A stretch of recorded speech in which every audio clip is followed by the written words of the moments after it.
अमरावती शहरातील Gadgenagar police station हद्दीत येत असलेल्या विलासनगर येथील संविधान चौकात बुधवारी रात्रीच्या सुमारात रक्तरंजित घटना घडली। घरबांध कामातील गिट्टी उचलण्यात व्यस्त असलेल्या युवकांवर चौघांनी अचानक हल्ला करून निर्घृण हत्या करण्यात आली।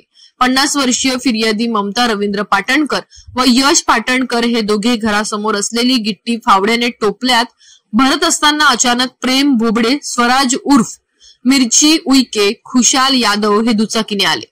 त्यांनी मारो म्हणत यश पाटणकर याच्यावर चाकूने हल्ला चढविला। यश याच्या छातीवर पाठीवर चाकूने वार करून पसार झाले। या दरम्यान यश हा जीव वाचविण्यासाठी पळून जाण्याचा प्रयत्नात असताना काही अंतरावर पुन्हा कोसळला।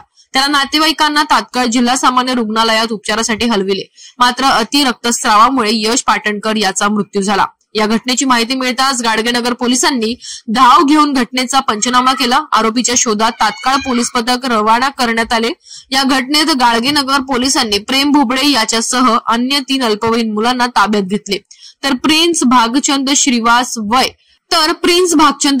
वय 18 विलासनगर याला शहर गुन्हे शाखा पथकाने ताब्यात घेतले।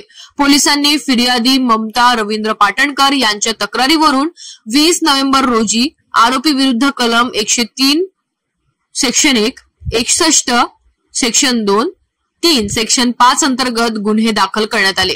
अल्पवयीन आरोपी मुलासोबत मृतक यश पाटणकर याचे जुने वाद असल्यामुळे त्याचा वादात हत्या करण्यात आली असल्याची माहिती पोलिसांनी स्पष्ट केली आहे। काल दिनांक 19/11/2025 रोजी अमरावती शहर आयुक्तालय हद्दीतील गाडगेनगर पोलीस स्टेशन हद्दीत यश पाटणकर या युवकावर अज्ञात 3 इसमांनी बुलेटवर येऊन चाकू हल्ला केल्याची घटना घडली होती।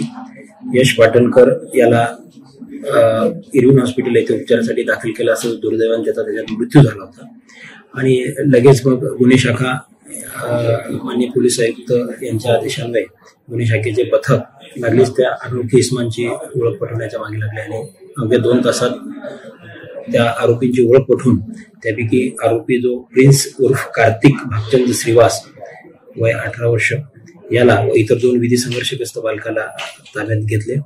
तसेच इतर जे 2 आरोपी होते त्यांना गाडगेनगर पोलिसांनी आज सकाळी ताब्यात घेतलेले आहे आणि अशा प्रकारे गुन्ह्यात प्रत्यक्ष सहभाग असणारे 3 आणि गटात सहभाग असणारे 2 असे एकूण 5 आरोपी या खुनाचा उलगडा केलेला आहे।